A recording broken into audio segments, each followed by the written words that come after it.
Good morning, students. In the last video, we discussed the chapter number 5, that is the surface chemistry, and we discussed some important topics, that is the absorption and the adsorption. Now, the next topic is sorption. So, what is sorption?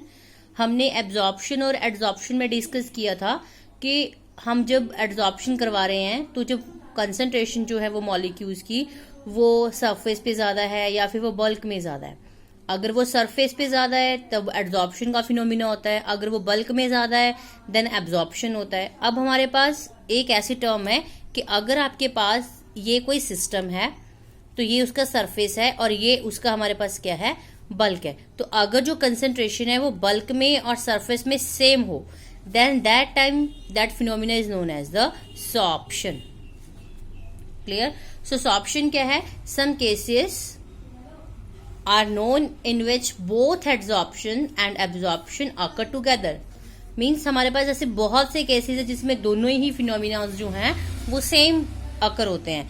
That means that a particular substance gets distributed throughout the bulk of the other substance, but at the same time its concentration on the surface also increases. Means वो bulk में तो ज्यादा है ही है, इसके साथ वो surface पे भी है, तो उसको हम क्या बोलेंगे? That time is it is known as the sorption.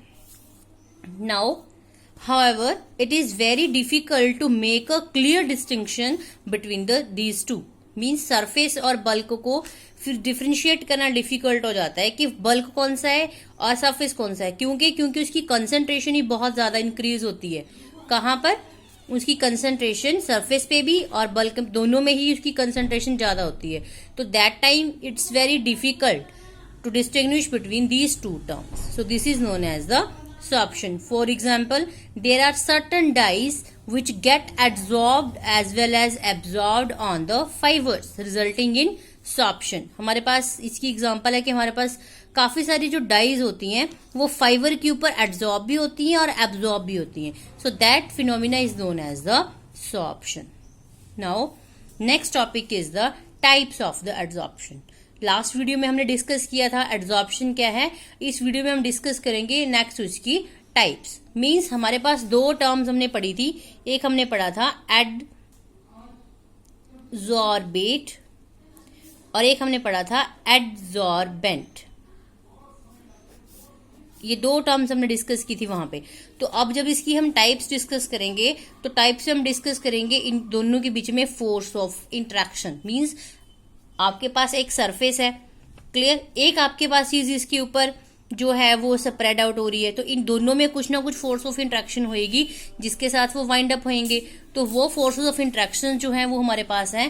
First one is the physical absorption and second one is the chemical absorption. और यही इसकी टाइप्स बन जाती है. First one is the physical and second one is the chemical. अब ये क्या है?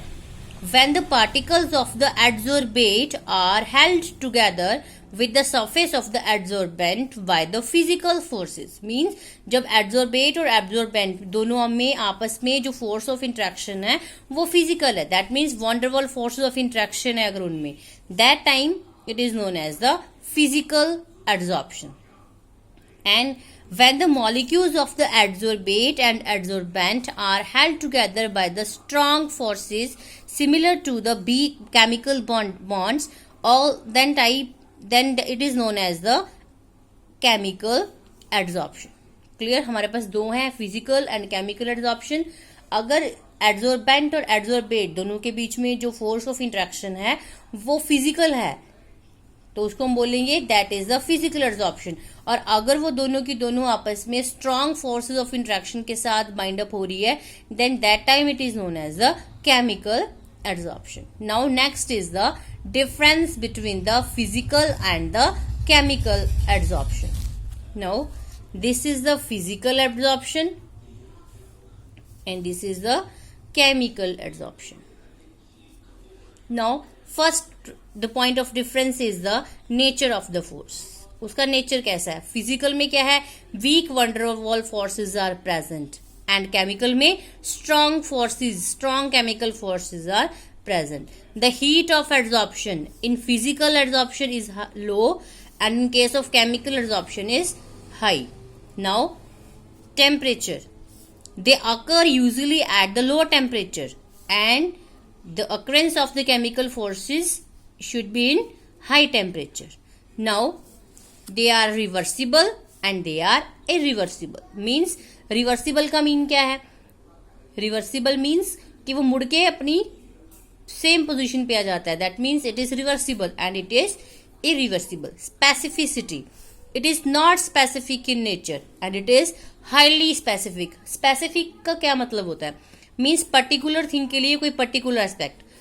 कोई चीज जैसे हम कैटलिस्ट के बारे में पढ़ते हैं या हम एंजाइम कैटलिस्ट के बारे में पढ़ते हैं कि वो स्पेसिफिक होते हैं. मींस एक पर्टिकुलर जो एंजाइम कैटलिस्ट होता है वो एक पर्टिकुलर रिएक्शन को ही जो है वो जनरेट करता है. सेम जो फिजिकल फोर्सेस हैं they are not specific in nature. Means ये ज्यादा स्पेसिफिक नहीं है, लेकिन जो chemical force of interaction they are highly specific in nature. Now activation energy. They does not involve the appreciable activation energy but they involve activation energy.